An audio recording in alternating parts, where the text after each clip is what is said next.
So thank you for coming. I'm Neil Gobioff. I'm president of the Gobioff Foundation. I want to start by thanking the Marriott, the Tampa Marriott Waterside Hotel and Marina. The staff's been exceptional, as well as production crew for helping us get this amazing AV set up together. And now I also want to tell you, a lot of you might not know who we are as the Gobioff Foundation. So as I said, my name is Neil Gobioff. The foundation was started by my brother in 2007, shortly before he passed away in 2008. But when he passed away, he left us very little guidance on what to do with the foundation. The only guidance he gave us was to make the world a better place. So we looked at what he did as an individual and what organizations he gave to, and we decided that they really fell into two categories. And the best way for us to honor his legacy was to continue to give in those categories. So our family foundation focuses specifically on the arts in Tampa Bay and human rights and civil liberties. As I said, we're a small family foundation. By small, I mean it's just me and my wife. We run the whole thing. There's no board other than us. Now, one of the things that we did with the arts is we decided last year that we wanted to introduce creative placemaking opportunity. And so we created Treasure Tampa. So Treasure Tampa is more than just a grant, though. Part of what we wanted to do with Treasure Tampa was this. We wanted to have sessions to educate and inspire people in Tampa to do more creative placemaking. So as you can see here, this is one of the goals that we came up with. The Treasure Tampa will facilitate creative placemaking in Tampa through education, collaboration, and funding. Treasure Tampa will increase the quantity of placemaking projects within Tampa. Ultimately, projects funded through this initiative will be fun and bring new reasons to why the community treasure Tampa. So we hope that through this program that you will learn more about creative placemaking, be inspired, and go out and help make some more creative placemaking happen here in Tampa. So now I will unfortunately have to report that we have some sad news, and at the last minute, Ayenga Bakamba was unable to come due to circumstances outside of her control. But fortunately, we still do have Gülgün, who's here to speak to you today. So Gülgün Kayim researches the role of narrative in the built environment with a focus on socially engaged creative practices, contested landscapes, urban planning, and economic development. She has worked as a practitioner and administrator for many years in the fields of public art and location-based performance, and currently directs the Office of Arts, Culture, and the Creative Economy in the City of Minneapolis. She has authored book chapters, policy documents, reports, and articles in the area of creative sector economics, cultural policy, and cross-sector collaboration. Gülgün is a 2018 Stanford University Creative Cities Fellow, and in 2014 received a Public Service Rising Star Award from Hamline University in recognition of the innovative Creative CityMaking program, which is what she's here to speak about today. INTERMEDIA Arts and the City of Minneapolis Arts Culture and the Creative Economy program have partnered for 4 years on developing an asset-based approach to creative placemaking that begins with city and community collaboration. Their collaboration has produced Creative CityMaking, an innovative program that creates new intersections between city systems and community-engaged policymaking, planning, and practices. And without further ado, I introduce you to Gülgün, who will give us a wonderful presentation.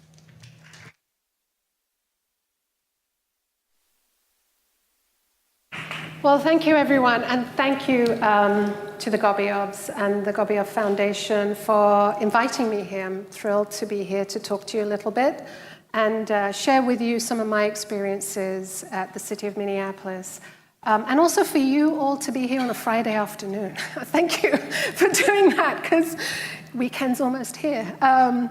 So I'm going to talk a little bit about the experiences we've had in the City of Minneapolis on our creative placemaking project.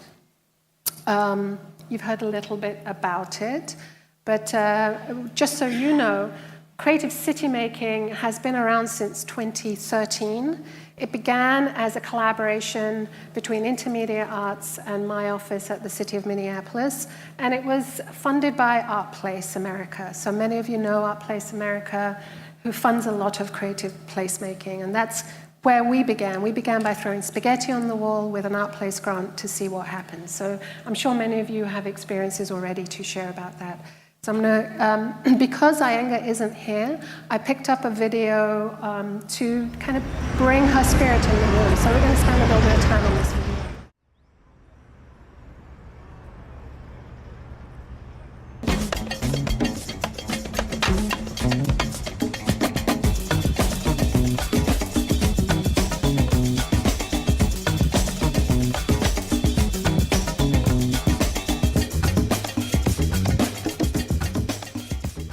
When artists are able to lead, great things happen. By bringing together an intersection of artists and city staff, we're generating new thinking, new behaviors, new activities that we see taking root. What's happening now is arts is now moving into government and finding a place in government. This is going to make a difference because we're talking about inspectors, we're talking about IT, we're talking about planning, and these are things that will turn into policy decisions.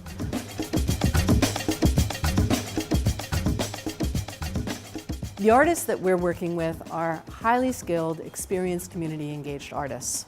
They bring their creative process and their creative practice. Artists are transforming the landscape of engagement like this. We're in a system where emotional, intuitive, relational types of approaches are just not accepted as the way to do the work. Taking the straight line, twisting it up. You have artists which have a different kind of work process and way of thinking. You have the city, which is can be very bureaucratic and have processes and stuff in place. Opening it from the inside out. Enabling our city government to engage communities who they've had the most trouble establishing meaningful relationships with. And bringing. Artists help us translate across differences. Our practice is to throw out a big question, find all the messy ways of getting through those questions. What we envision from the beginning, we know isn't going to be what happens exactly at the end. And so we understand the definite need for challenge, for worrying, for frissioning, for friction in order to make possible the most effective, the most beautiful, the most resilient, the most resonant outcome. The artist's ability to think outside of the box, so to speak, or to think about things in a new way, that I think is at the center of what we bring to this work.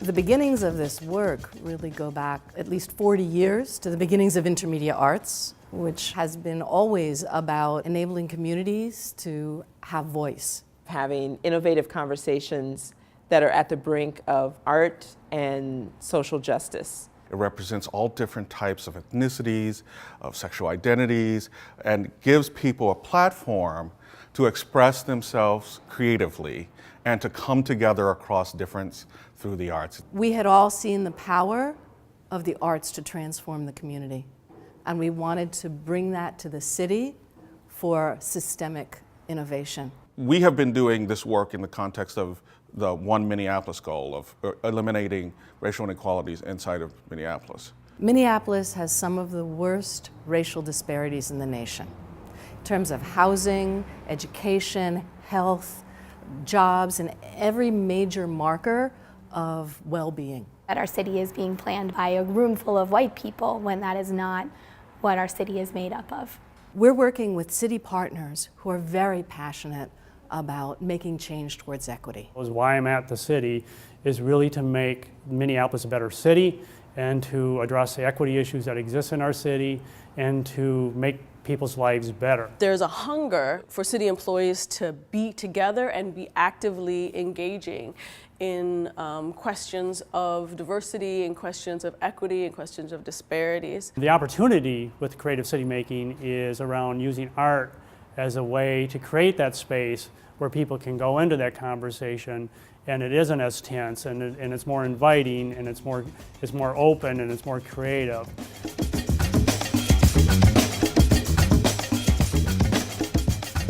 Artistic processes at the center of learning are transformative. I don't think art as such just on a wall does the job of transforming us together. It's the practices of coming together around arts that really is what transforms us. A kind of playfulness about it that allowed people to be more vulnerable, to come in with their full selves and not just, I'm here to answer a question to a bureaucratic system, but I'm here to participate fully. And I think that is the art's role in city making, is that it can really bring it to life. How do we look at all sorts of aspects of the creative process and apply it to this work? Institutions don't just magically transform. That something has to happen. There's no doubt about it. The art definitely disrupts the process. And some things have to happen on the outsides of the institutions, but something also has to happen on the inside of the institutions. What we wanted to do was to work with the people inside of the city using art-based engagement tools To get people from conversation and mentating to moving straight through to their hearts, to their guts, and not believing that rationality or logic are the only means by which we solve problems. We've seen an incredible amount of new insights, new awareness, creativity, flexibility. These teams have come together, and through these games and process, they've had fun, but they've also had really meaningful experiences together about thinking about how racism works and how structural inequalities are held in place. It's in its infancy in actually developing its place in government. Where it's working well, it's starting to make changes in how government actually operates. Okay. It's exciting.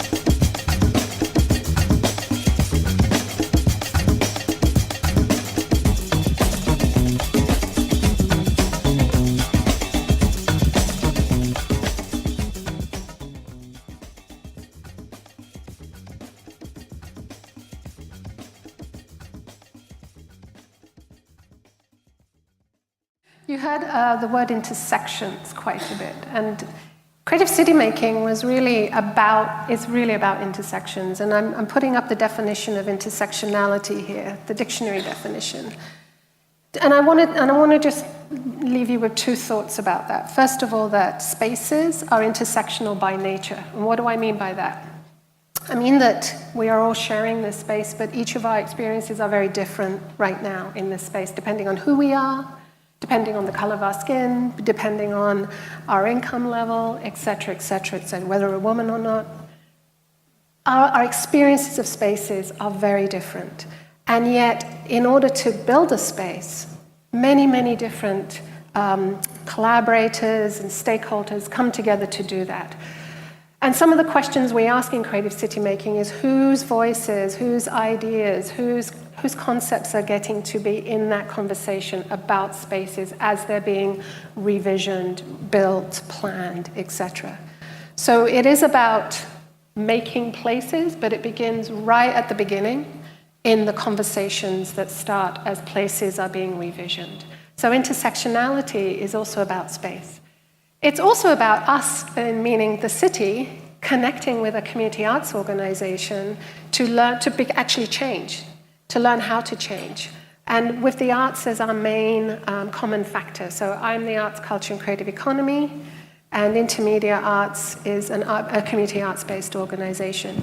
And for 4 years, we've been experimenting with what this could mean. So there's some intersections there.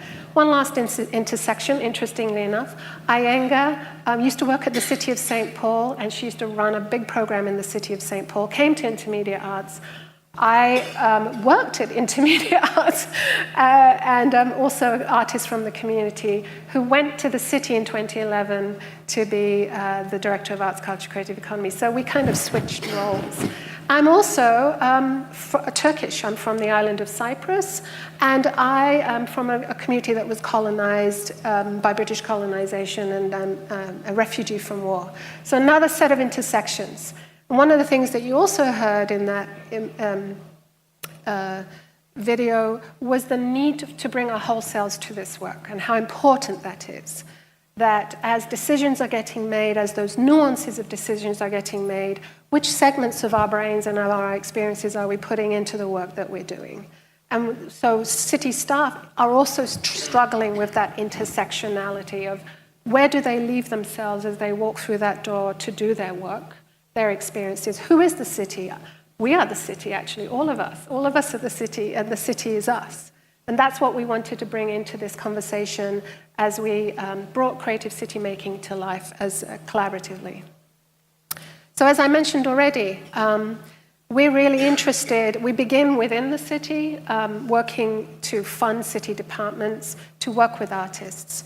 Our work begins at the staff level, so the individual staff members in a department.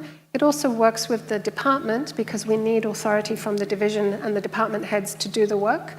The city, the council members also have a role, and then also the community. And our interest is in, at the very first point, it's really policy change. The small p policy of how you're going to interact in the community, maybe an inspector or whoever it is that's out into the community, all the way up to the large P policy of ordinance change. So we actually work at all of those levels simultaneously. A common factor between INTERMEDIA Arts, the staff that worked on this, and myself, and the staff that worked in the city, were that we have systems change training. Both groups, actually, including our evaluators, were trained in human systems dynamics to look at the sociology of systems change as a way to, what do the arts do in that relationship? So we had some theories to work with. Also, the program itself, as I've already mentioned, it's an intersection and a collaboration, right? So there's the Creative CityMaking program, there's the community, the city departments, and the projects in their teams. And we're all seeking to negotiate the complexity of the various projects that we're doing and the spaces that we're working in. So that's another set of intersections. And finally, the beginning intersection is that the goal of the program is to create meaningful connections between the staff within the City of Minneapolis departments with experienced community artists. Many of us understand and have experienced what investment in capital, in arts capital, looks like. So when we invest in buildings for arts organizations, when we invest in arts districts, in sculptures, in public art, we know what products and arts capital and arts infrastructure looks like. We haven't done too much investigation in the area of artistic processes. And this is where we began in Creative CityMaking. We wanted to see what artistic processes could offer to our departments so that we could move forward as a community on projects that we were having difficulties struggling with. And it was really, I'll talk a little bit more about what it was and why these particular issues. But our collaborations are really about using arts and design resources and practices to help city departments address their priority issues. We didn't decide what those issues were. The departments came to us and said, this is what we're having difficulty getting traction on. We also wanted to test the new interfaces between how the city shows up in community and what the community needs, and the new approaches we could bring to the goal of policymaking, so community-based policymaking. And finally, we're also interested in enhancing the city's and the artists' abilities to facilitate community engagement. Community engagement was the single biggest issue that we found across departments they were struggling with. And these were communities that had been underserved and underrepresented in many city projects. So when we showed up, we really actually didn't know what we were going to work on. We said, we have some funding. Department, what are you interested in? And they said, community engagement. That's our biggest struggle with underserved, underrepresented communities.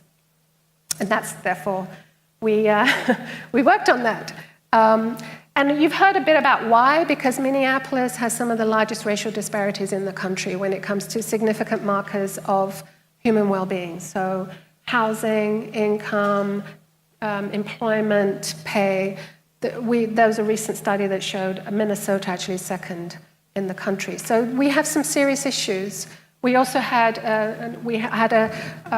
elected officials that were serious about addressing these. So we needed to find ways in which to do that, and the arts brought some alternatives. We're not the only project in the department working on these. We're certainly we're not on our own, but we're there with the resources we bring to the table. So we've leveraged creative resources towards these goals.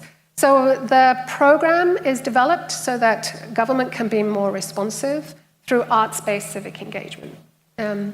We're looking to advance and eliminate, as I've already mentioned, the city's racial disparities.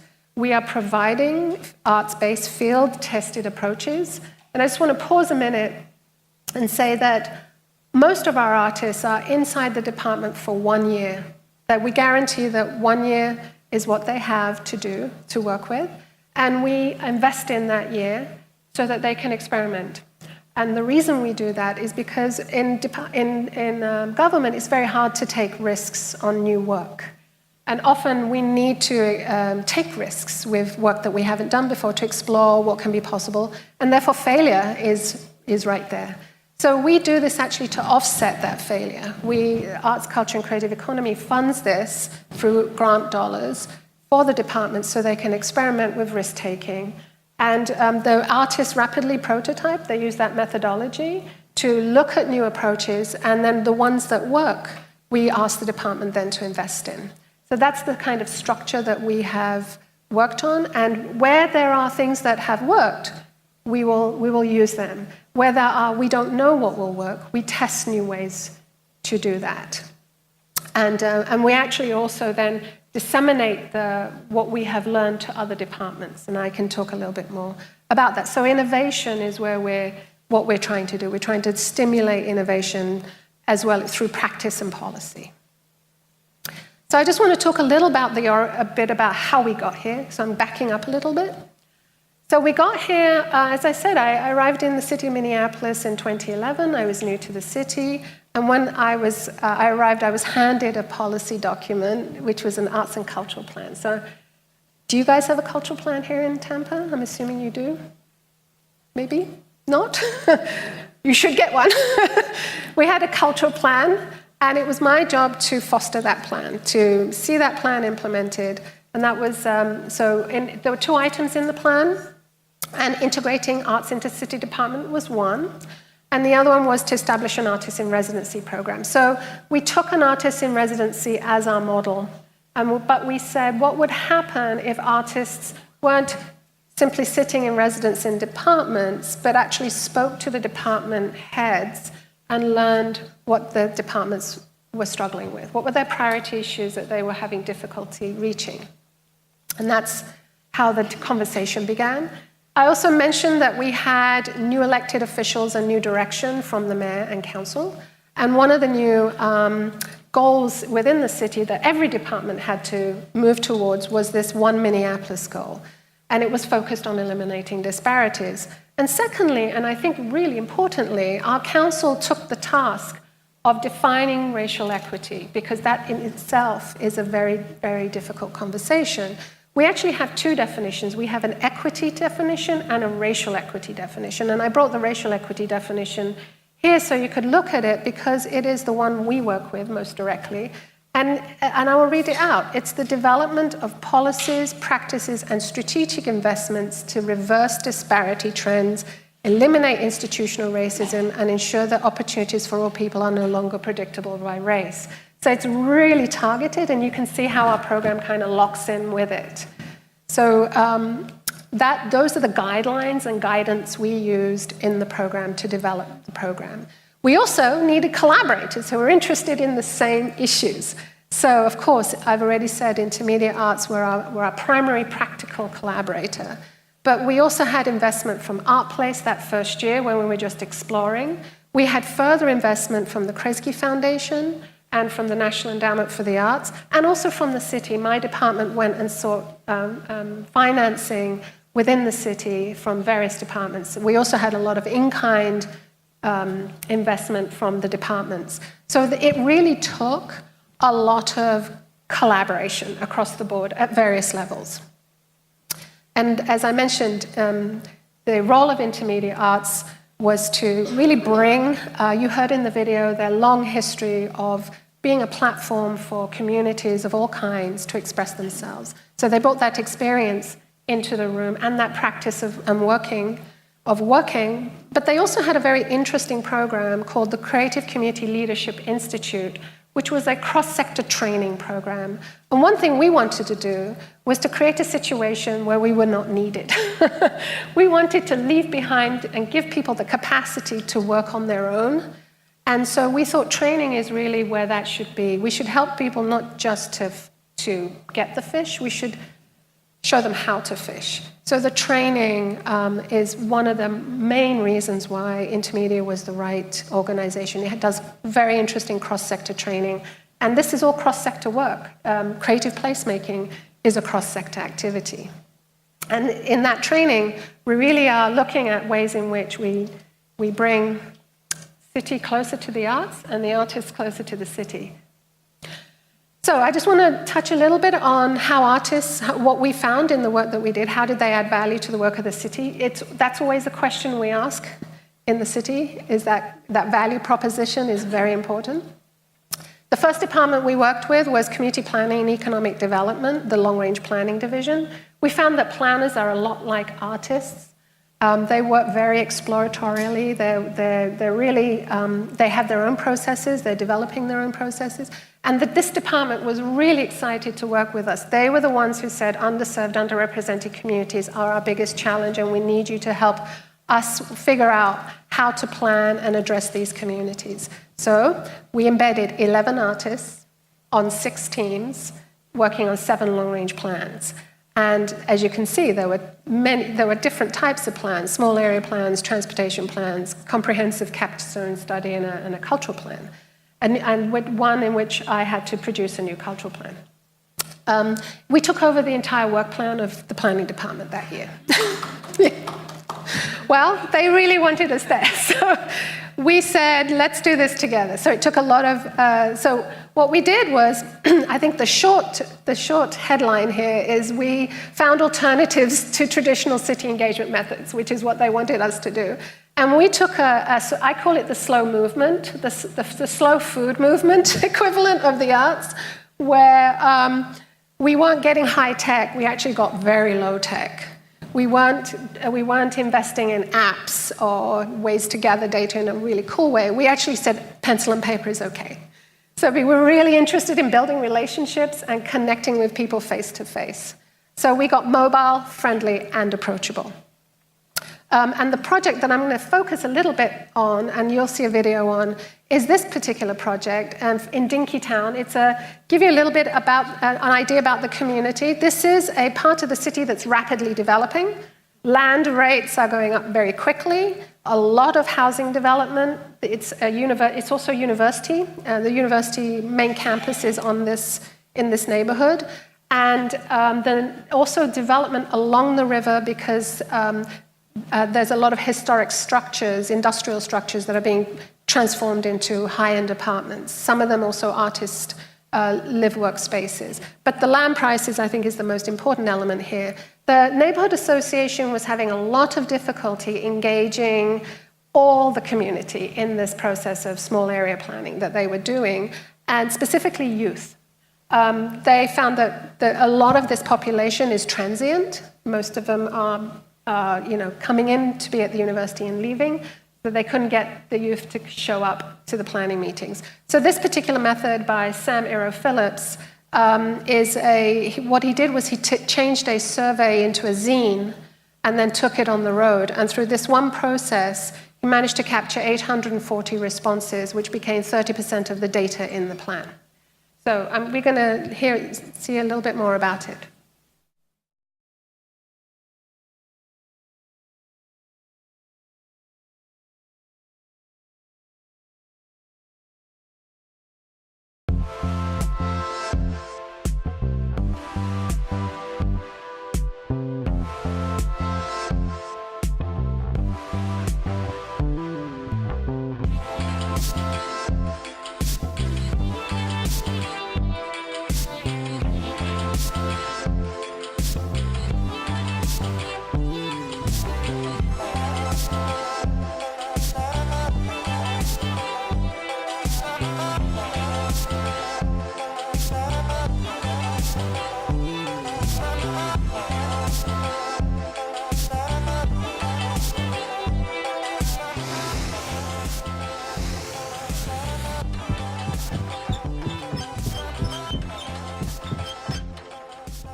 It's where I work.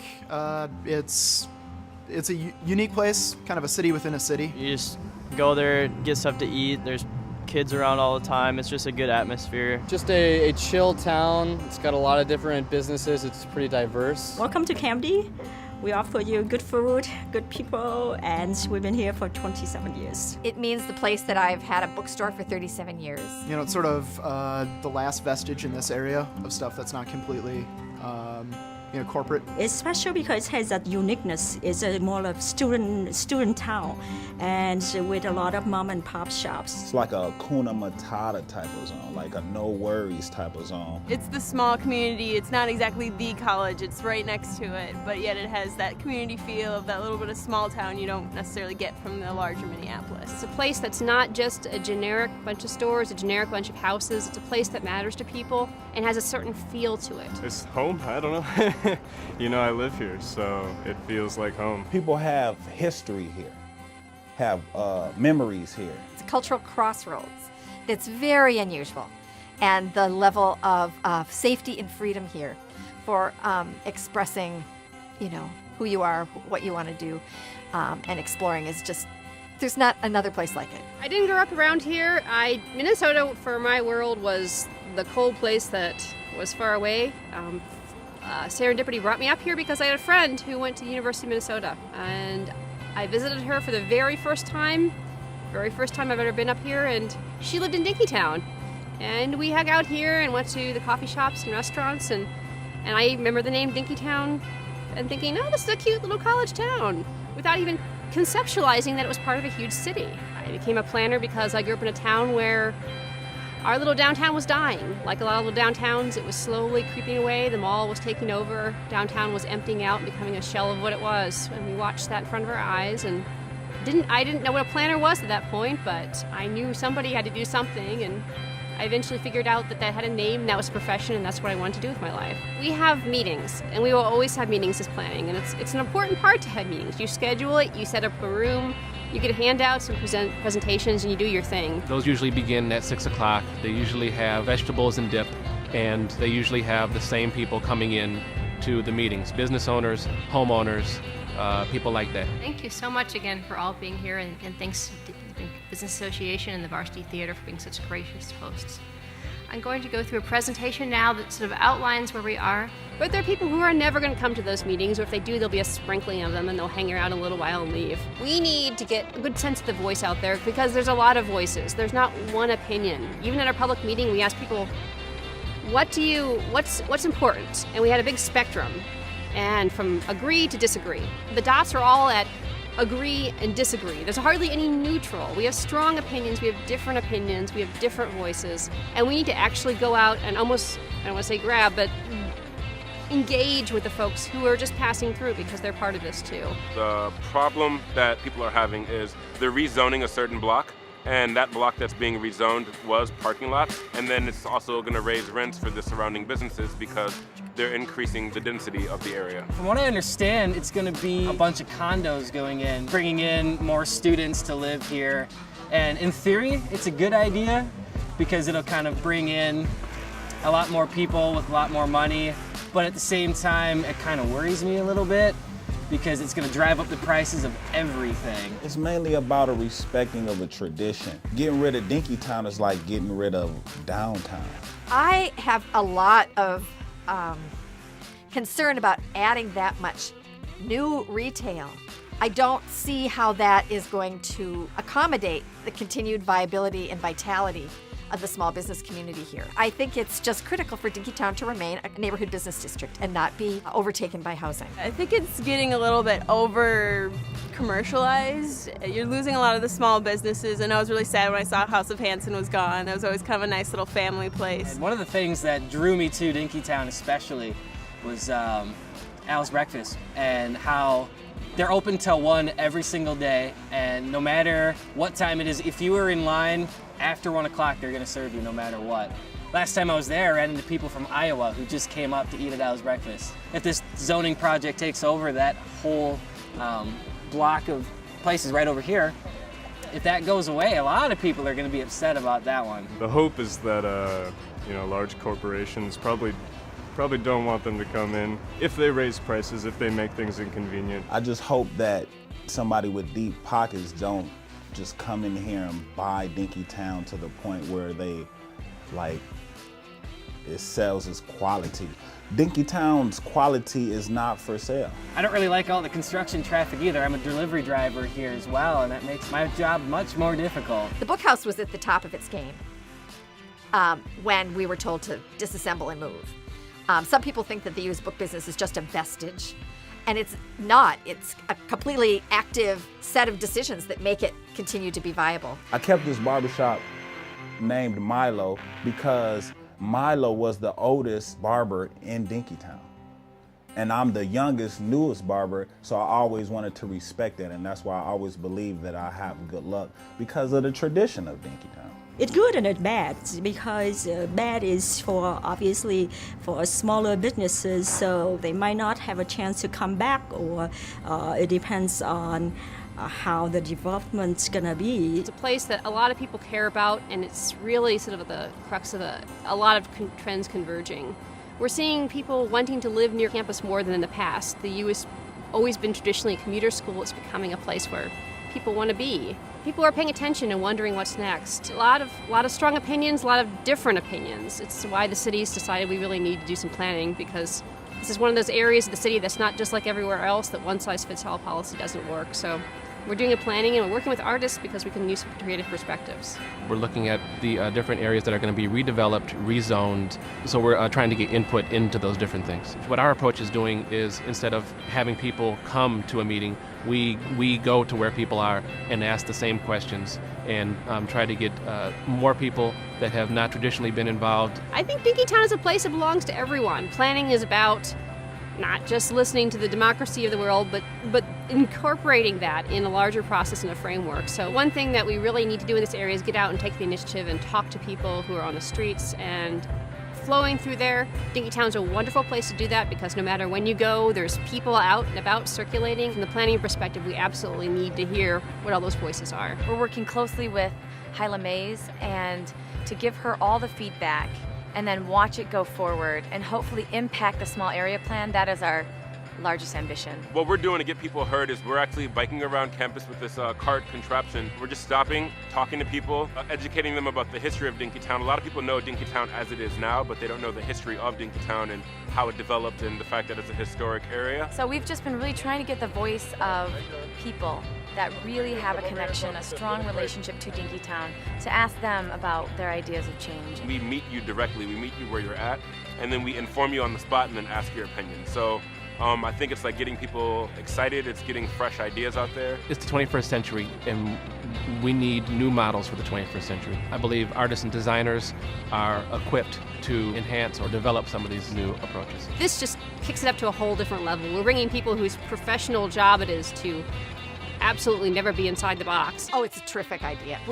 Having the experience with Save Dinkytown, it was amazing how hard it was to get people informed about what was going on. Yes, teamwork is good. I think it's, we build more strength on the sense of collaborations. It's good to have different voices, different opinions. And it's really nice to kind of get some people around who are more informed to tell everybody exactly, okay, here's what's good about it, here's what's gonna happen, here's what might be the downside. The side I'm on is making sure that everybody is heard. It's about making sure that our processes, our planning processes, represent the city we live in.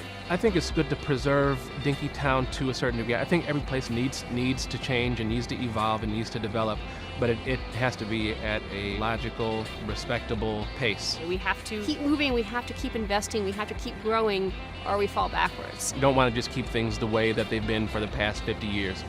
You can keep some of those elements, but I think it needs to logically evolve. It's a place where people learn how to grow up, a place in people's lives where they are emerging into adulthood and becoming independent. I've always thought that Dinkytown is a really great place to grow old and odd in. This environment is a different environment than the whole world.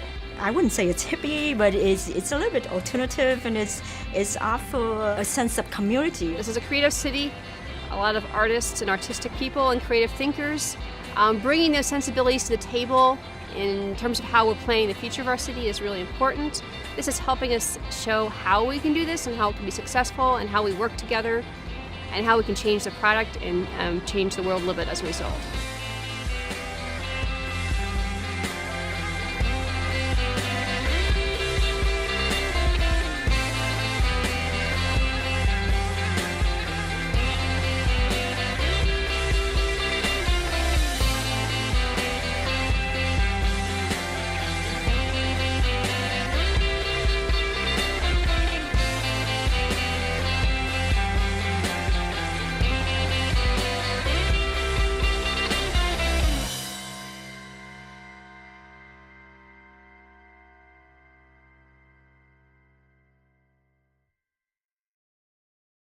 So I think the struggles of transforming Dinkytown are felt in many communities. They're very similar. It's about the pace of change, different perspectives, small businesses against big businesses, or maybe, in all kinds of concoctions. Lots of different people, because place is, as I mentioned, it's a collection of intersections. And what I think Hyla had a quote was that she actually had now responses to give to cranky people who showed up at the open houses that was based in data. So we brought her information that she couldn't access before, and I think that's some of the value that artists brought to that project. But I think it also helped you see why the open houses themselves can be themselves tricky, difficult. People who had the time, had the privilege to be able to come in and have their say, and were the same people coming again and again.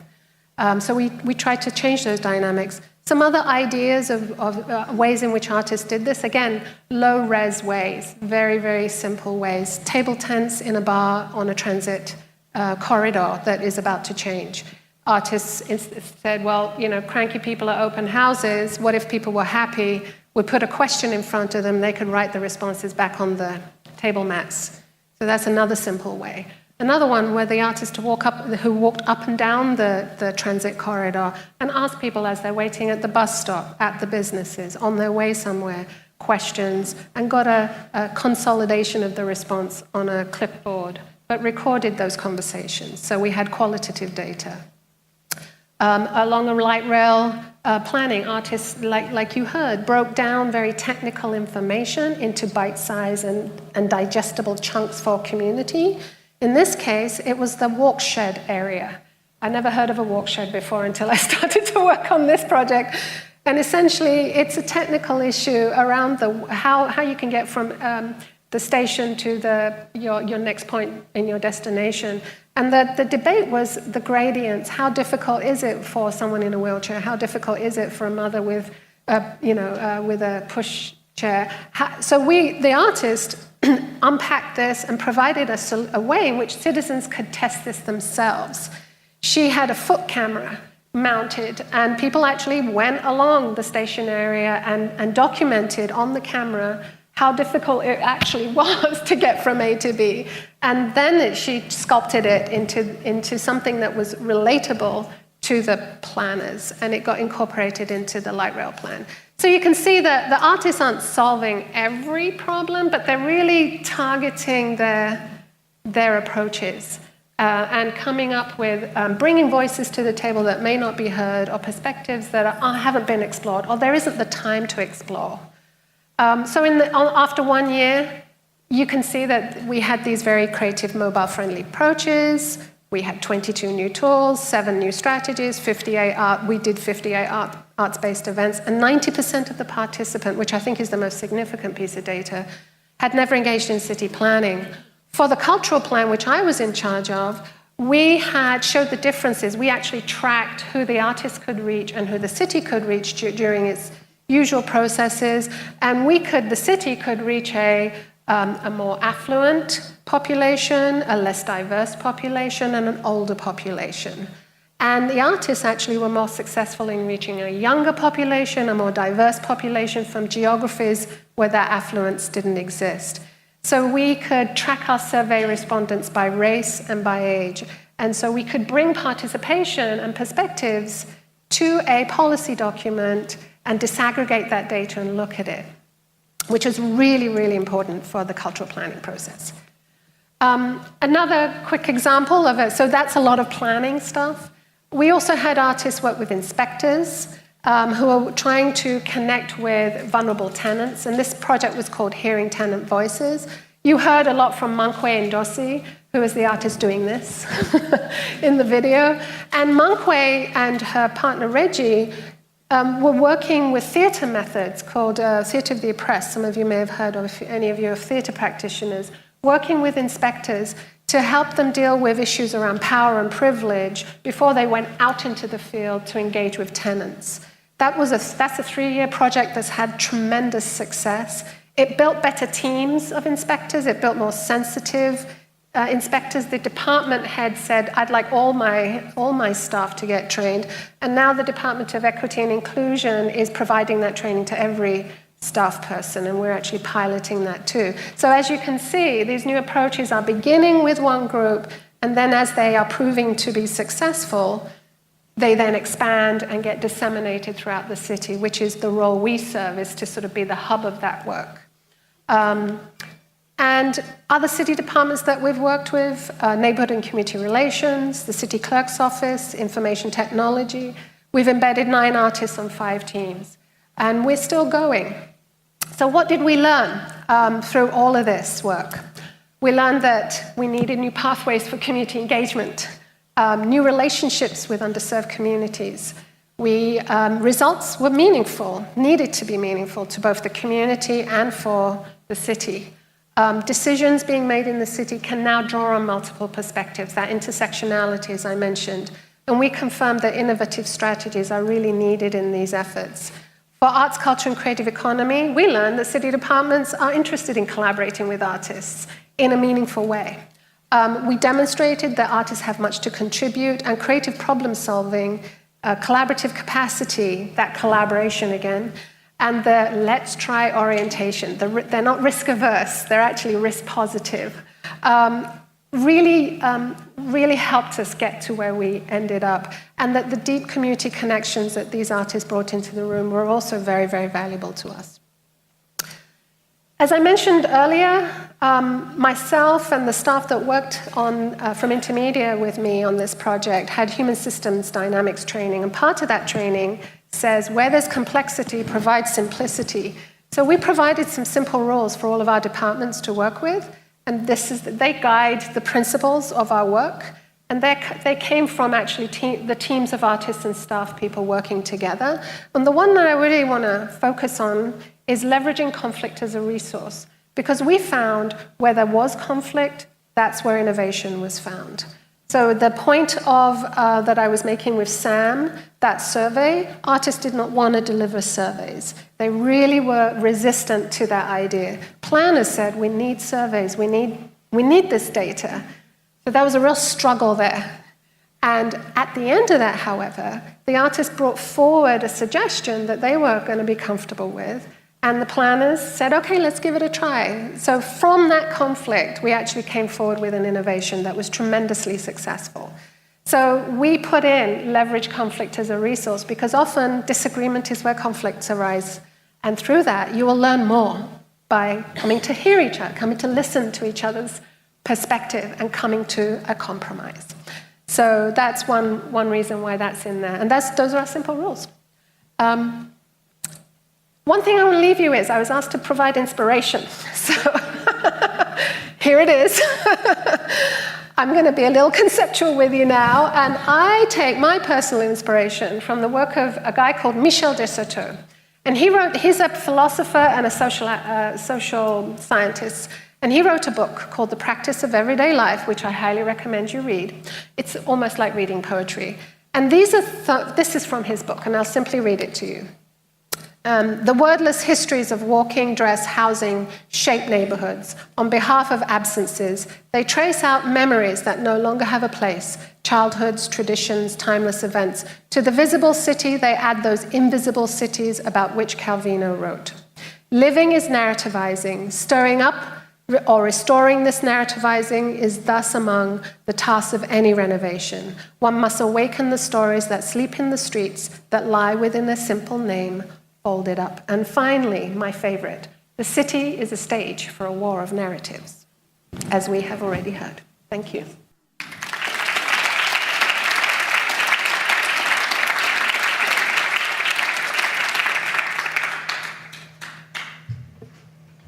Hello. I'm Jonna. I'm the other voice behind the Gobioff Foundation. And I would like to, while we're transitioning, if we could have the panelists please join us on the stage. Gülgün, that was a really inspiring, a lot of information chock full in your presentation. I had the pleasure of having lunch with Gülgün and just really a wealth of information. I hope you get a chance to chat with her. But for the moment, we're going to have our panelists take questions, and we're going to try and transition from what Gülgün was saying to what does it mean for Tampa? What do we do in Tampa? And go from there. So thank you, Gülgün, again. Wonderful presentation. All right, so I will start with our moderator, Liz Dimmitt. Liz Dimmitt is the managing partner of the Culture Fixx, an agency specializing in cultural and creative placemaking strategies to drive economics, audience, and conversations. She has worked in cultural strategy and creative placemaking for over 15 years and is an active participant in New York City and Tampa Bay's cultural communities. Serving on the boards of Nurtured Art, the Tampa Museum of Art, and the John and Mabel Ringling Museum of Art. She holds a BA in Finance from Georgetown University and a Master's in Visual Arts Administration from NYU, where she wrote her thesis on Corporate Art Programs 2.0.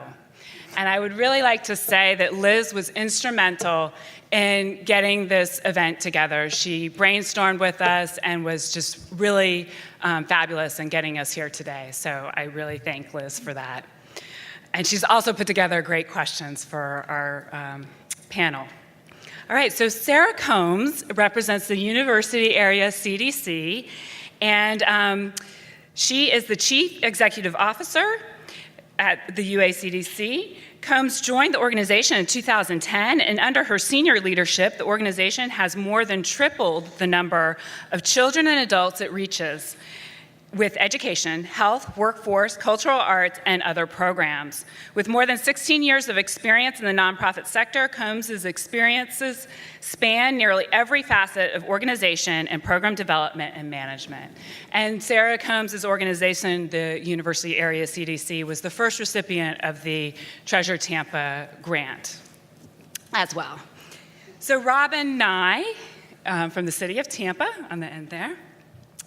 Robin Nigh serves as the manager of the Art Programs Division for the City of Tampa and is currently working on several initiatives, including the art components for the new Julian B. Lane Park. Robin has been working in the field of art in the public realm for 30 years and has developed such programs as Lights on Tampa and the Photographer Laureate Program. She received her BA from the University of Florida, her master's from the School of Art Institute of Chicago, and continued her graduate studies at Florida State University. Josué Robles Caraballo is with the University of South Florida, the School of Architecture and Community Design. For over 10 years, Josué has contributed to several local and international community development projects in Haiti, Italy, Bangkok, San Juan, and several local states. Currently, Josué serves as a faculty and research associate at University of South Florida, School of Architecture and Community Design, lecturing courses that challenge the current delivery of innovative housing, urban resiliency, and community development. And of course, you have been introduced to our keynote speaker, Gülgün, on the end here. Just a little bit programming note, we did have a little bit of difficulty getting everybody in, so we're running about 15 minutes late. So we will let the panel run over by 15 minutes, and then we will go out to the foyer. So probably about 5:45, we'll be wrapping up the panel. As I said, Liz has created a great list of questions, so if you could hold your questions to the end. We do have 2 microphones in the walkways here, and we will take some audience questions at that time. All right, and I'd like to hand this over to Liz, if she's ready. All right, thank you, Jonna. And in the interest of time, I think I'll just jump right into questions. I'd like to invite each panel member to introduce themselves in their own words and give a brief description of a favorite placemaking project. Sarah, how about we start with you? Good afternoon, everyone. Thanks so much for the opportunity. My name is Sarah Combs, and I'm the CEO at the University Area CDC. And we were so fortunate to be able to be the first awardee for the Tampa Treasure Grant. And our creative placemaking project is called Art in the Park, and it is just amazing. It's really our first attempt at creative placemaking in our community, and that's the University Area community. All around USF. So if you're thinking, well, where is University Area? That's the location specifically between Bears we're focusing, Fletcher, 275 to Bruce B. Downs. So for us, it was really awesome because we are working on art installations in our brand new Harvest Hope Park. And we're working directly with residents in the community to create those and to build those. So I'll talk a little bit more about that. I don't want to take up too much time in the intro, but that is my favorite project because it's our only one right now. And you'll get to hear a little bit more about that and why it's so exciting for us and for the community that we're serving. I'm Robin Nigh. I'm with the City of Tampa. I've been with the city since, 1999, and seen a lot of changes, and it's really interesting, and seen a lot of differences in processes and how things have kind of developed. It's hard to say what my favorite project is, but one of them I would have to say is Perry Harvey Park, and I would have to say that is because of the community involvement with that, in the sense that I remember going there just to talk with some of the contractors, and already the neighborhood was in it and walking around it, and they had adopted it. It was a really kind of a wonderful feeling that they had appreciated it and liked it so much, and that's kind of what we do and why we do it, and that was very, very rewarding. There are so many ways that we can just do so much more, so it's all very exciting, and I really appreciate the opportunity to be here. Thank you. Josué? My name is Josué Robles. I've been a member of the faculty at USF School of Architecture Community Design for now 5 years. And more than a place, I think my favorite engagement or the thing that I've enjoyed the most in my career was to allow students to go beyond the classroom and be able to engage in the community and in a way that it's meaningful. And yes, we have worked in projects that have dealt with homelessness, art, substance abuse, and they're all part of making the community stronger and memorable. But I think the greatest energy comes not from places or projects, but with the engagement with students and allowing them to become a part of a valuable for communities in general. You've heard a lot from me. I'm not sure if you want to hear more. I think it's really hard because we've done so many, and we also have collaborations through our town and various other funding projects. I think the one I would choose is the Tenant Voices project, mainly because it was the most surprising one. I never thought that theater artists would be able to make such a difference, and that the results of that work has had reverberating impacts.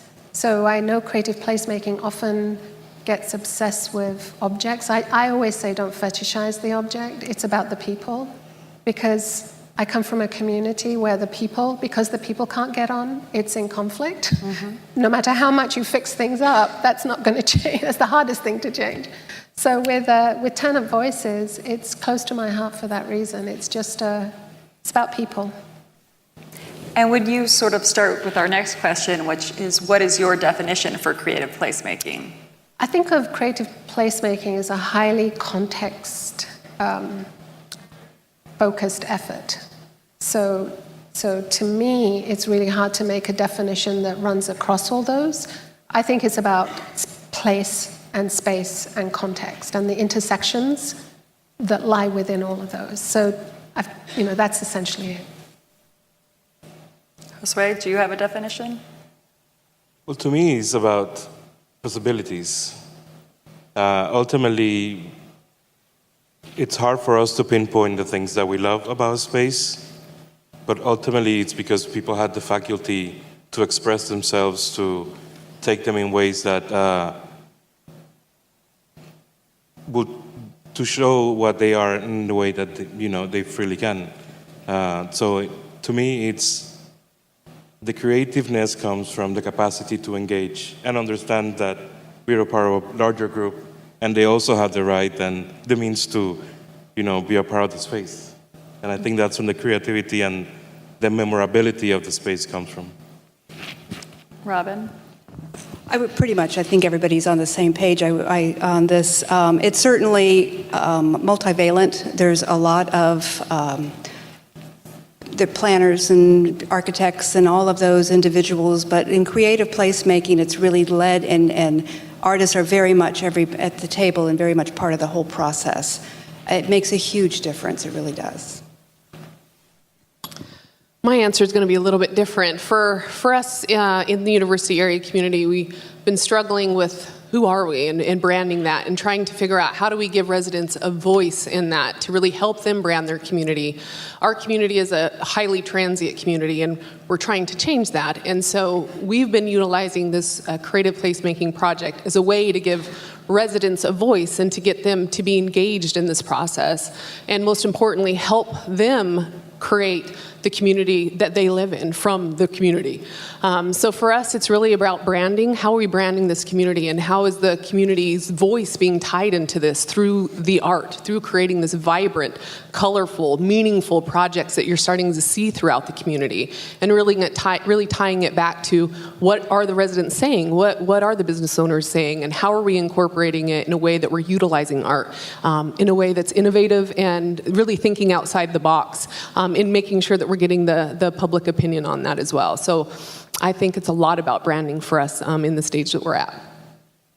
And I think one of the things we're looking for in this event is to help inspire creative placemaking here in Tampa. So can y'all all talk a little bit about, when we're considering placemaking projects, what metrics or guidelines do you use to evaluate them?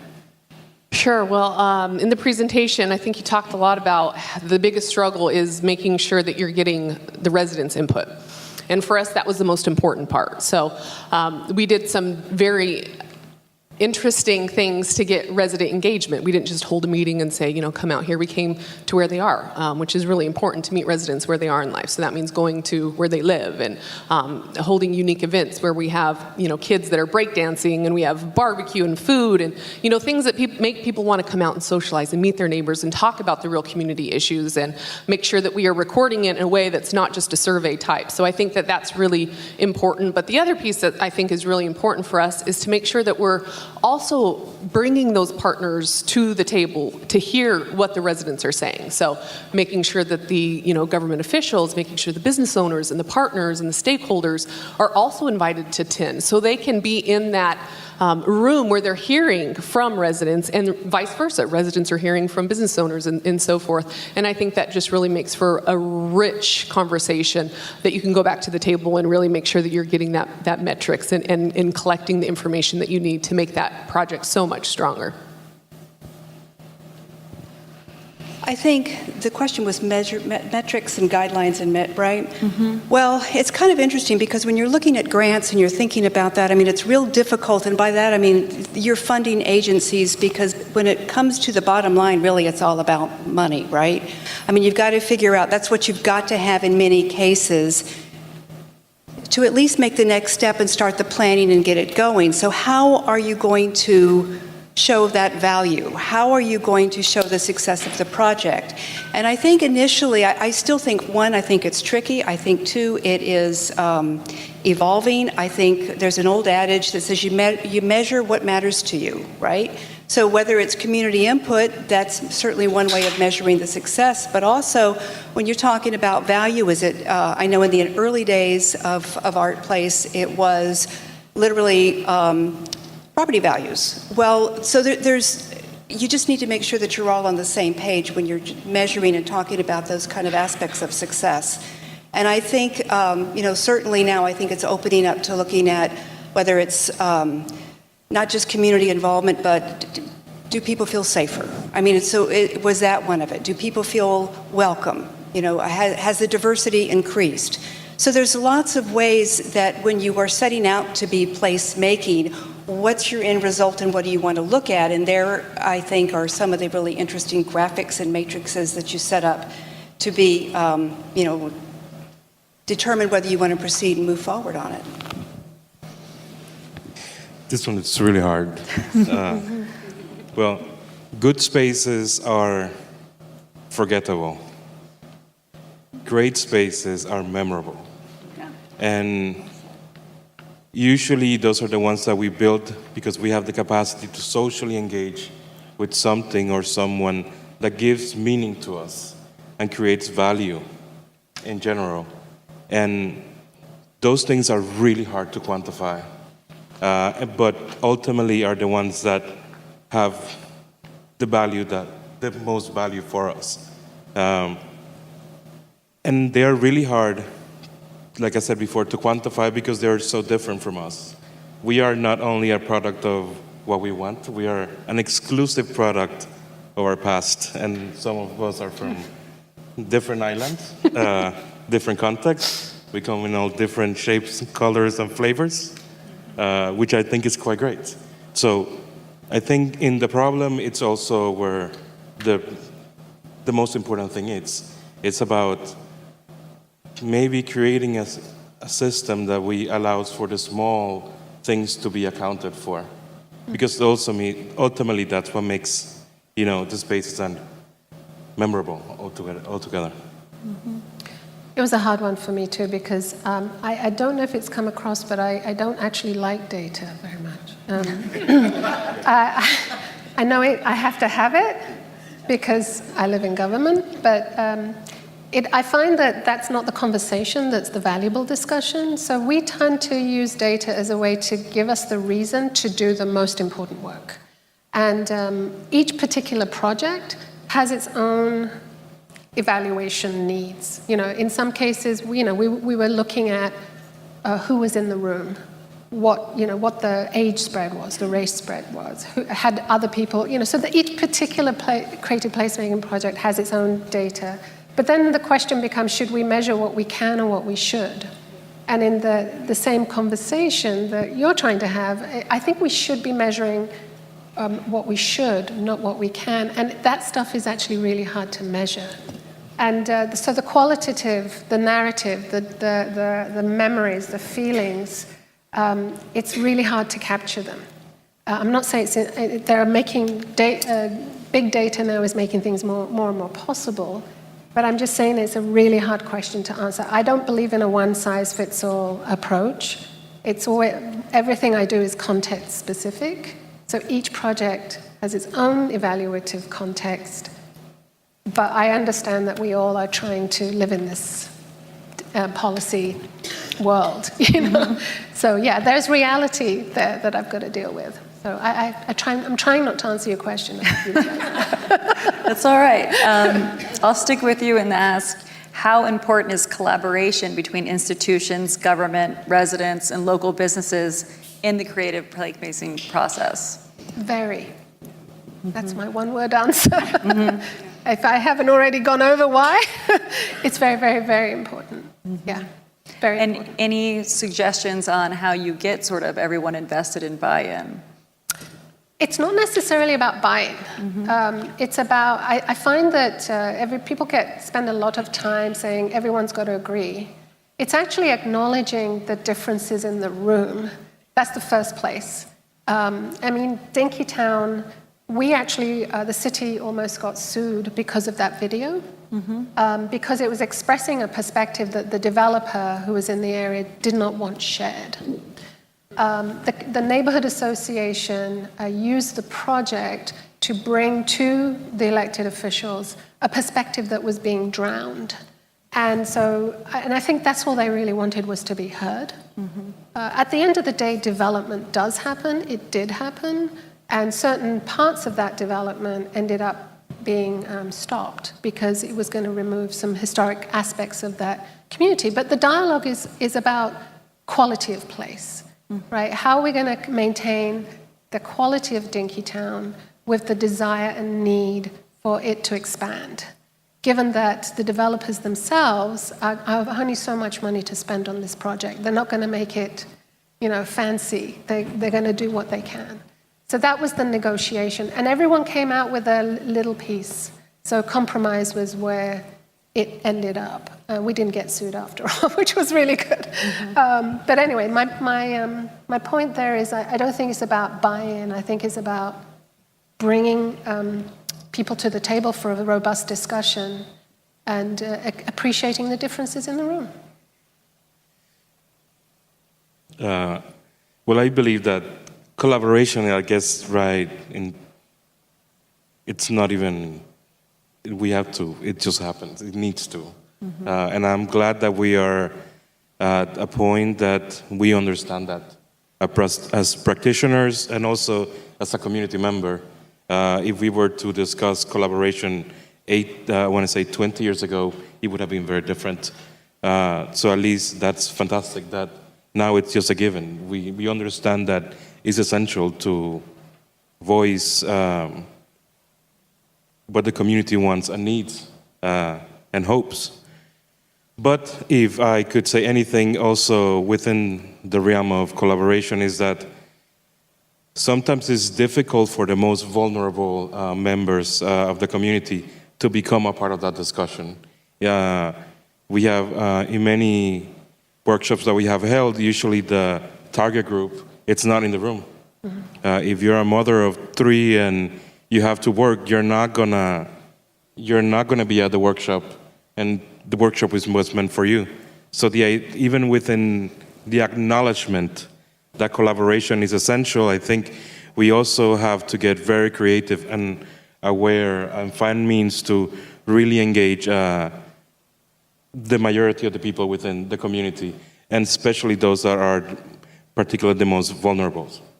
Mm-hmm.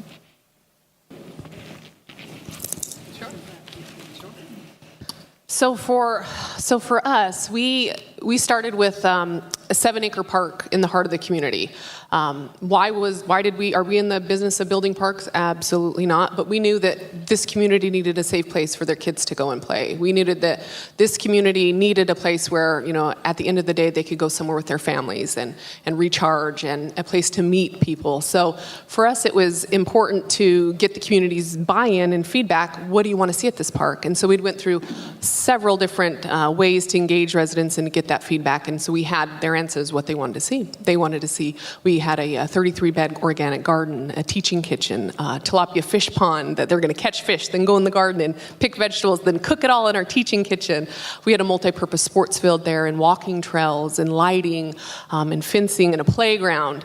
And so they had communicated what they wanted, and we said we were going to do that, which we're so excited about it. And so this grant for us, Tampa Treasure Art in the Park grant, came at the perfect time because we had already engaged with residents on a very deep level to figure out what the needs of the residents were and what was missing, more importantly. So when we were able to really talk to them about this grant and find out what was important in regards to creative placemaking, it was so much richer because they said, we want to do some art. We want to do art installations in the park to really show the community who we are, and we want to show outsiders who we are as well. We want to really create a place that speaks to who we are. And so when we were writing this grant, we pulled in partners that you wouldn't normally think about, right? We pulled in 83 Degrees Media, which we thought was great because they could document it, they could talk about it. We pulled in WMNF because they're a radio station that really focuses on talking about these social issues, and we thought this would give us a great platform to really document it around the way and really be able to pull it all together, and most importantly, have some really cool block parties on Saturdays for the community that they would DJ and get everyone to come out.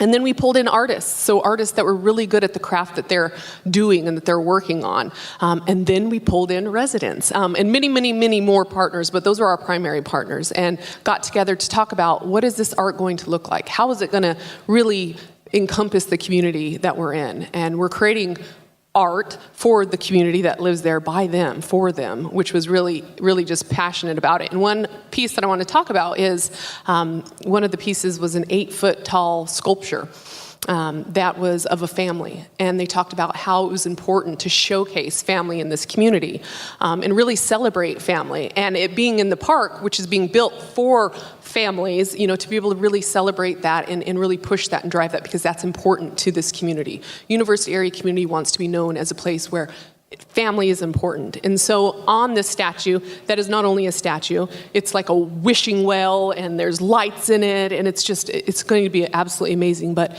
there's different words written in that celebrate the uniqueness of this community, diversity, and cultural diversity, which is really one of the things that makes our community so great and so unique. But there was also all these other different words that are going to be inscribed in it because that was the feedback that we got from the residents, which we thought was so important.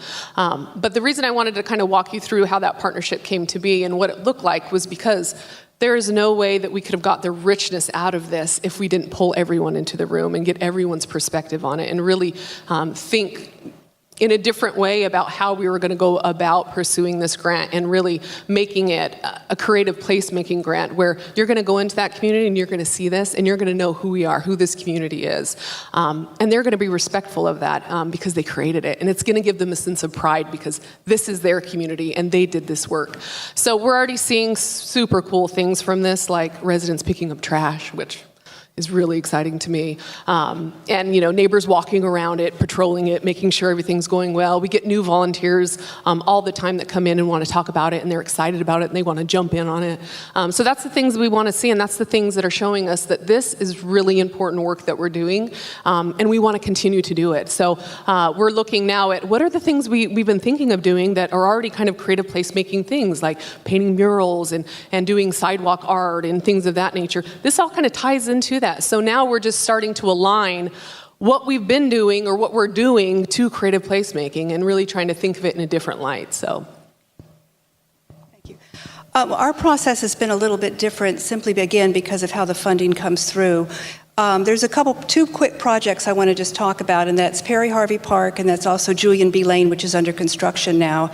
And one thing I want to mention is that the artists, they were pulled in, and again, we had to change where that line item was in the budget.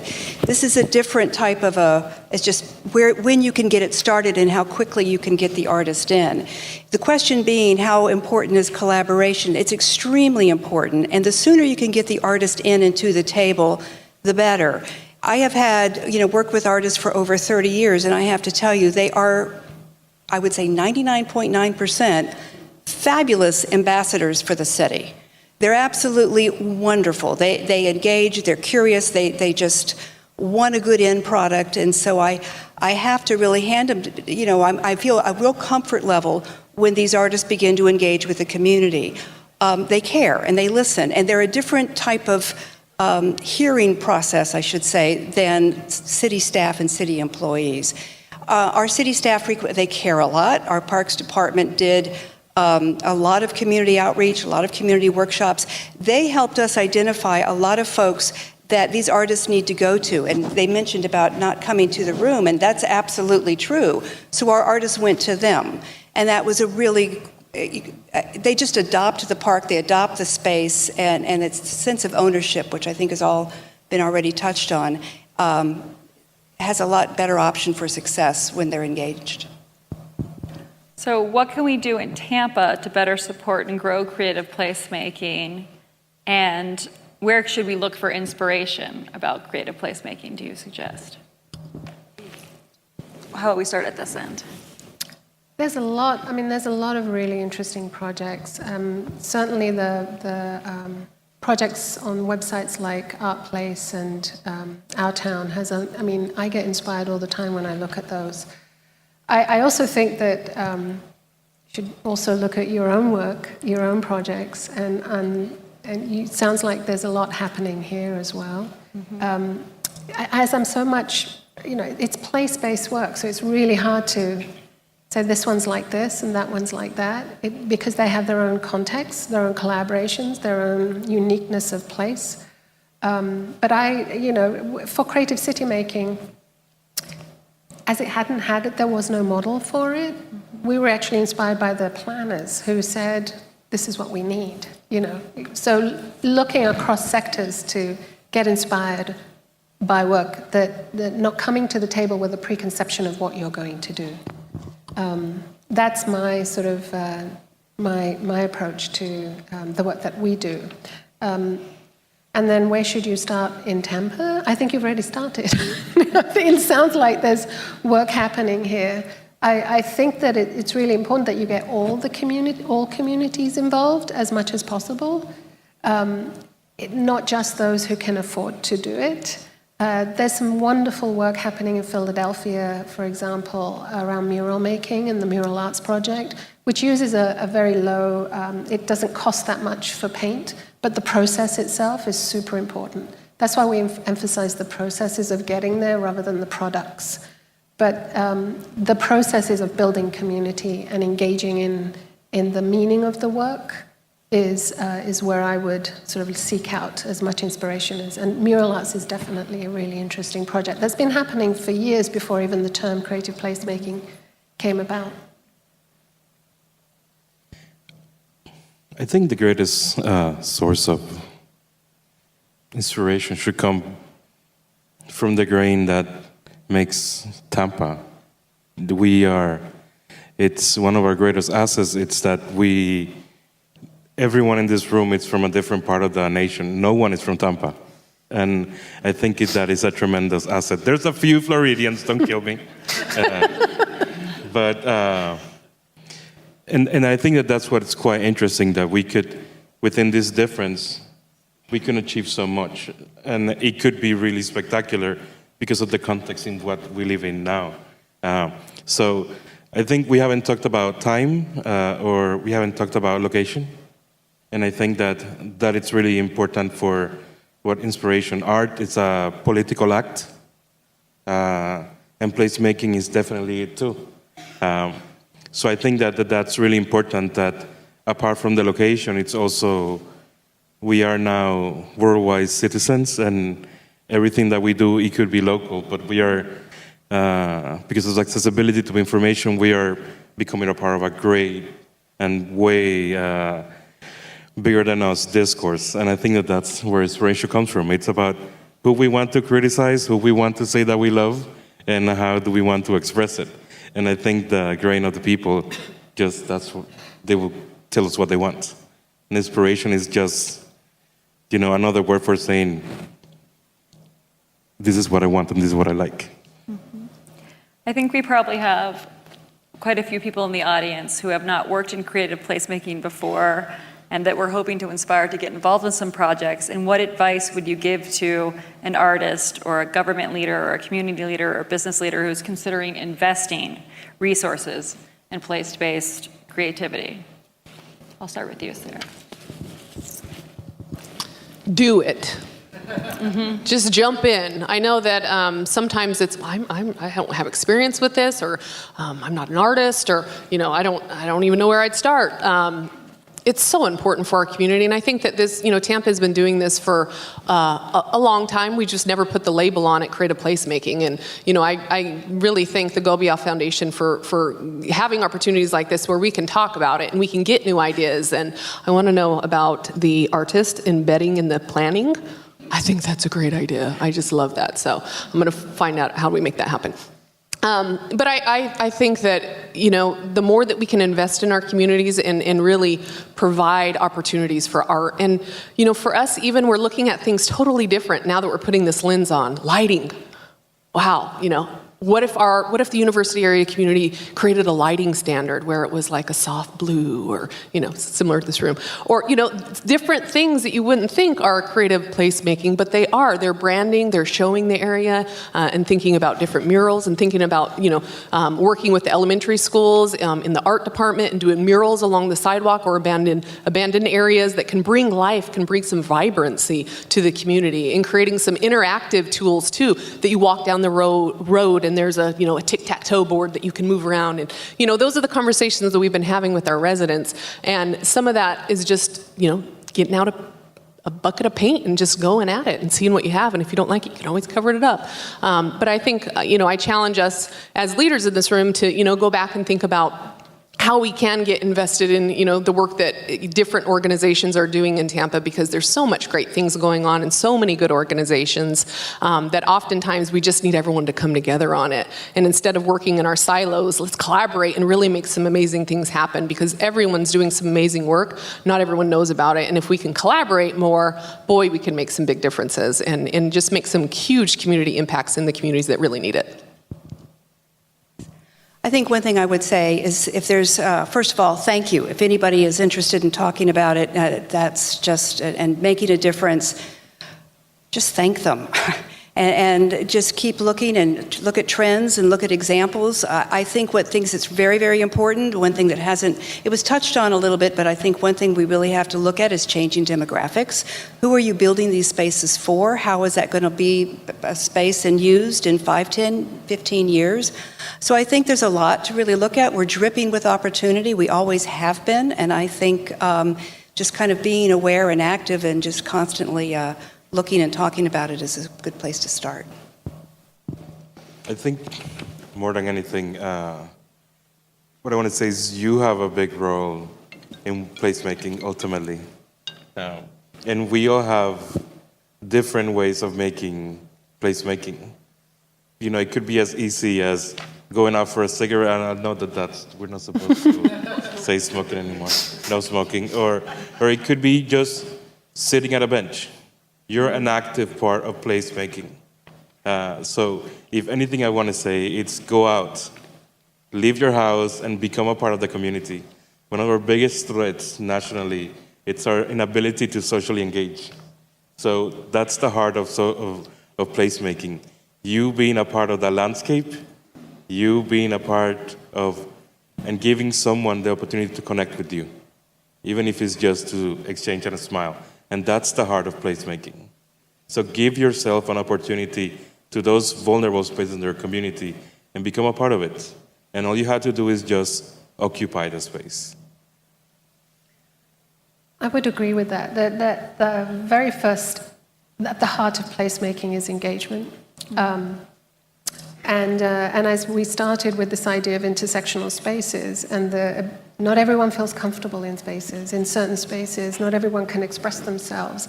And that is really I often argue with my husband about I'm not going to cross that parking lot at night because I just don't feel, for a guy that's really hard to understand sometimes. So that, who you are does matter in space. And getting more relational in this country is super important. I come from the land of skyways that remove foot traffic from streets. And most, deserts are created that way. I mean, empty spaces. And empty spaces are the threat to places, to marking and identifying place. So I would say the first part is to engage. Porches, I've created, the history of porches themselves are all about community engagement. So the fact that many houses now are built without porches also changes those dynamics. But that said, I don't think creative placemaking is a project you should be doing lightly. I really don't. In fact, there are projects we've said no to. That's why one of our simple rules is act with tact. Because we've also been engaged in the debate of, and some of our artists have called creative place faking, taking, right? And that's where the dynamics, it's not neutral territory. It's not always a celebration. We've had projects that have failed as well. So I just want to say that it's hard work, but when it succeeds, it can be amazing and very rewarding. But people should just know that there's both the simple side and the very, very complicated side. Yeah, that's as much as I want to say. All right, well, my alarm going off was letting me know that we're ready for audience questions. So we'd be happy to try to answer anything that you have to ask.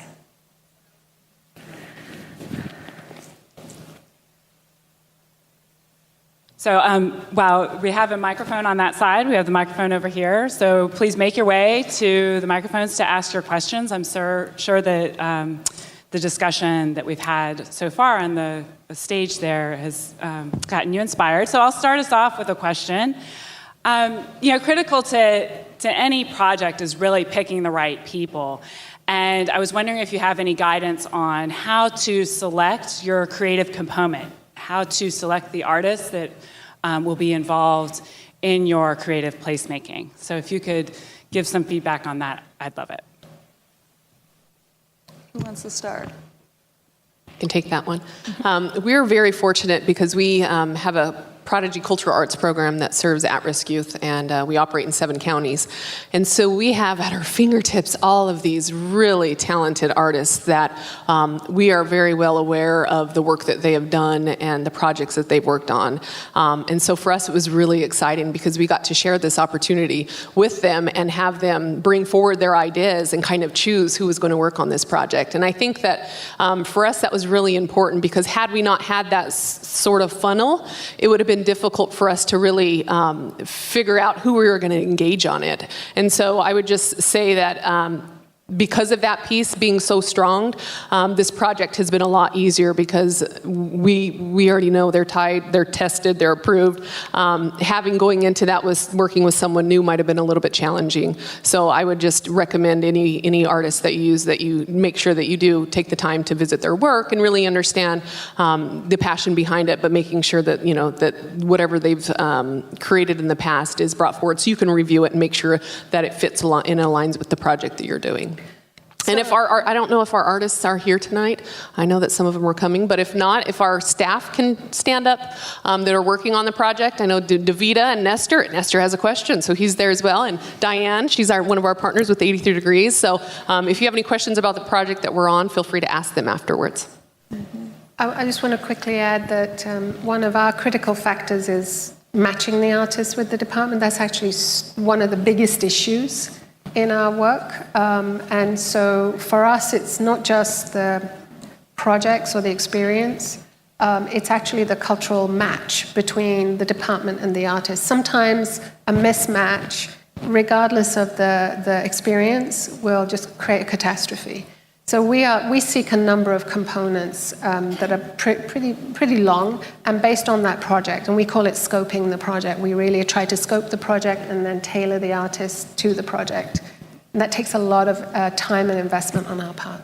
It does. And if you are looking for an artist for a particular project that you're looking at applying to, there are a lot of people in Hillsborough County who know a lot of artists. So I would encourage you to reach out to either USF, to the City of Tampa, to Hillsborough County, to some Hillsborough County Arts Council. They're here to help you kind of do the pairing if you aren't sure who to connect to. And also in regards to some of the nonprofits, I would of course encourage you to look for somebody who has a similar mission to whatever your objective is. Sometimes if you don't have a good fit to that, it just isn't going to kind of be as successful as you would like as well. The only one thing I can add is that it doesn't have to be about the particular artist. It also lies within cross-professional work. So it's not just about the artist, but it's also about the other contributors that, or the members that, and sometimes you just have to be opportunistic. Some efforts are very glamorous and have a lot of attention, and they get all the best artists, but some are quite small. And those are, sometimes, the best is what you have at hand. So do not, if you're trying to activate the space, don't be discouraged because you don't have a name, behind your initiative. I think sometimes your best asset is your community and what you have at hand. And I think that's really important to acknowledge because many initiatives that in our communities, some of them just kind of like run out of steam because of that. But no, you just have to make do with what you have. And sometimes the result is quite great. And I'll just add that I think a lot of times artists and people working in culture and the arts are engaged community members. And so a lot of times I find that asking artists that I respect or asking people who are designers or architects who I know are out there doing things are really a great way to get to know other artists or architects or designers or whoever you want to work with. They're a great resource. Questions? Yes, I have a question. Josué, thank you for inviting me to come tonight. I'm really glad that I did. I have recently started a project in Ruskin, and I'm hoping that I'll outside get some advice from some of you good folks. I've purchased a very distressed mobile home park and have a dream to create a pocket community, much like what you were saying with aquaponics, permaculture and so forth. And so I've gotten quite a few people who are interested. We're going to be doing a tiny home show down in Ruskin at Hillsborough Community College, South Shore campus. And so I would love to have anyone come up and talk to me about maybe helping me out with that. I think a great challenge that I've seen so far is when I go down to Hillsborough County, as far as our lovely Hillsborough County, I get we've always done it this way. And so I'd like to know how you can engage the artist into Hillsborough County and get their buy-in. You're asking me? We have to talk, for sure, because I have a lot of material that I can hand over to you and whatnot. So let's connect, because I can talk for hours and everyone else probably isn't interested in hearing it. So I'll definitely connect with you afterwards.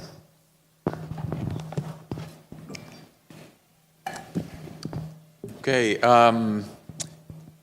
So oftentimes, and in the spaces that I go in, we talk about creative placemaking, and what I've heard and what many artists have shared is that oftentimes creative placemaking and the investment that communities make into artists and the art scene and the culture, often that's a precursor to gentrification and displacement. And my question is really, what can we do as artists to really stave off that gentrification and really support the residents that are in those communities? I know, as Sarah mentioned, in the university area, high transient community, but we're looking to use this creative placemaking project as a way to help stabilize the community, but knowing that gentrification often comes after this investment of arts. How do we manage that, or what are ways we can mitigate that? Who wants to? And I've already heard Sarah's answer, so Yeah. so it's really open to everyone else. Mm-hmm. So we're doing actually a lot of work in that area right now. We have a comprehensive planning process, which is a citywide plan that we're working on, and we have this very problem that we're engaging with.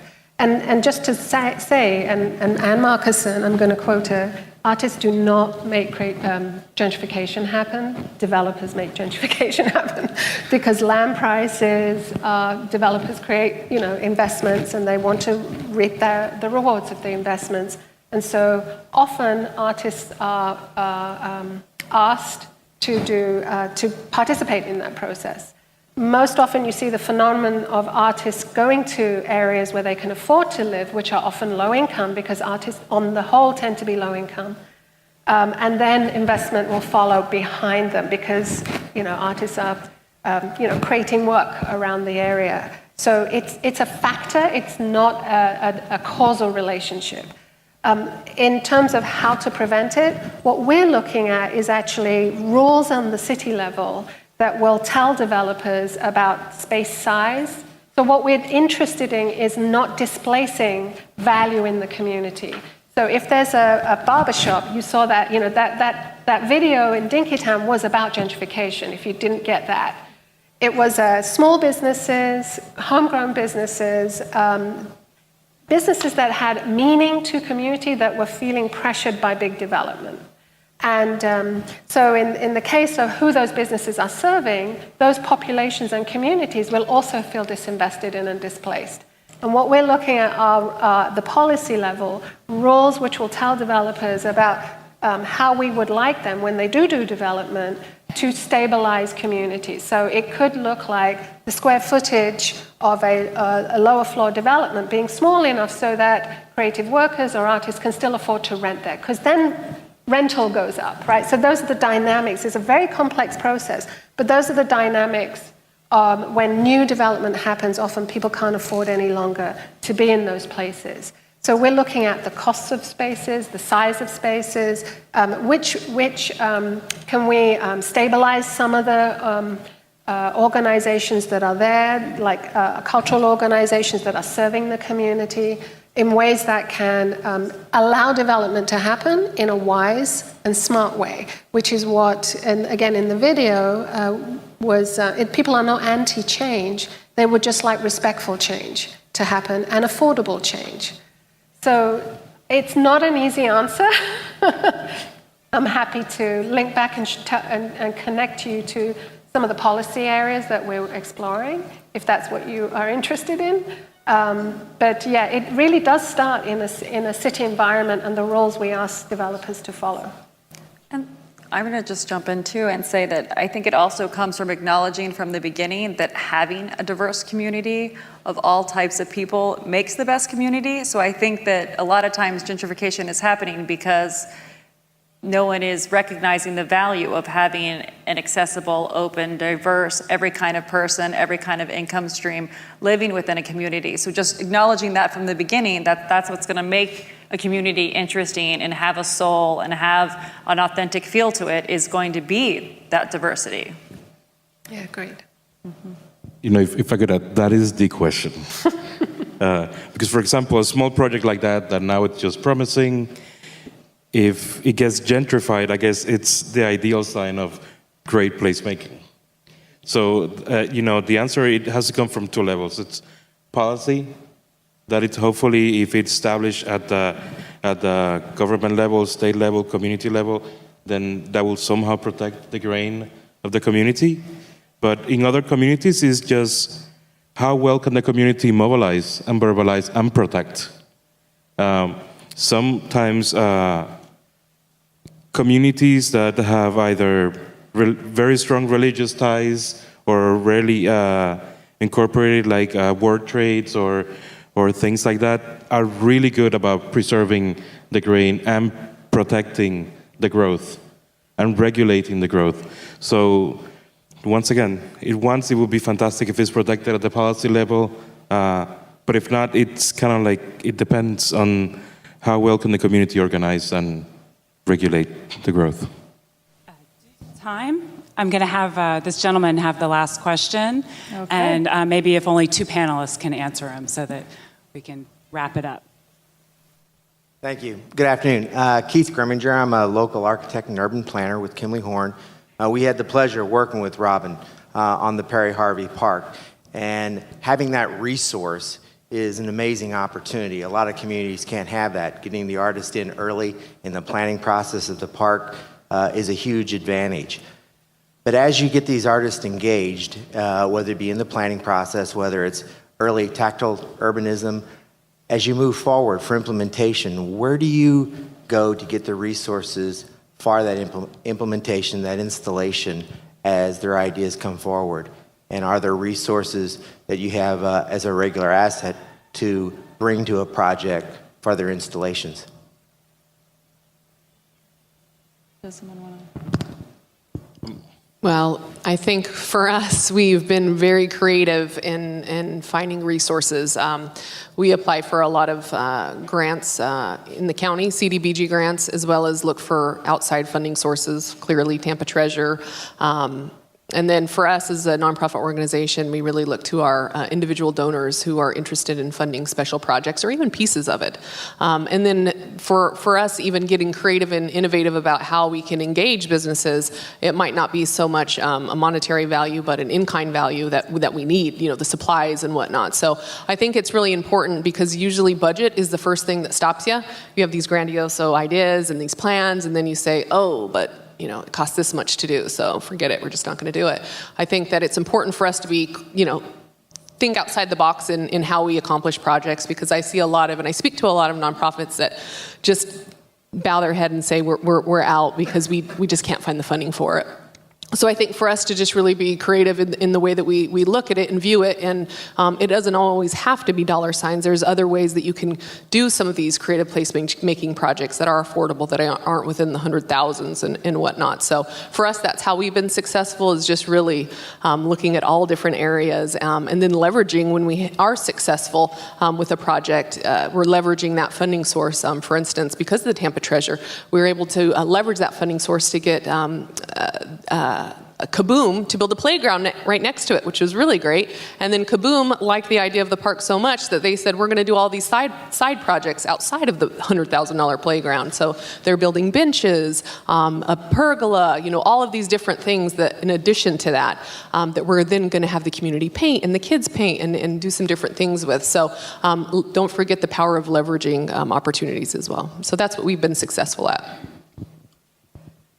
I think one thing also to mention in the major capital projects that you're talking about, one thing that we did, and just an example for the audience who may not know, in Perry Harvey Park, for instance, the percent for art on Perry Harvey came out because it's a percent for art ordinance that was impacted for that.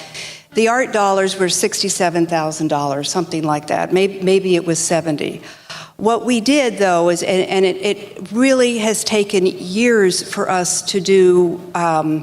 My husband calls me like a public art Sherpa in City Hall, where we are it's almost like missionary work, where you're teaching your colleagues what it can do, how to do it, and different ways along those lines. And I work with some wonderful people, and they work with us in how we can capture dollars. So we had that 67, that was great. But what we also did is we got an NEA Our Town grant, which is the early precursor to the Art Place program, of $100,000, and we also got the money in the initial part of the budget. So the final dollars of public art that were in Perry Harvey Park are almost $700,000. But as I said, the initial, if we did it the old way, we would only have $67,000, and that would just be.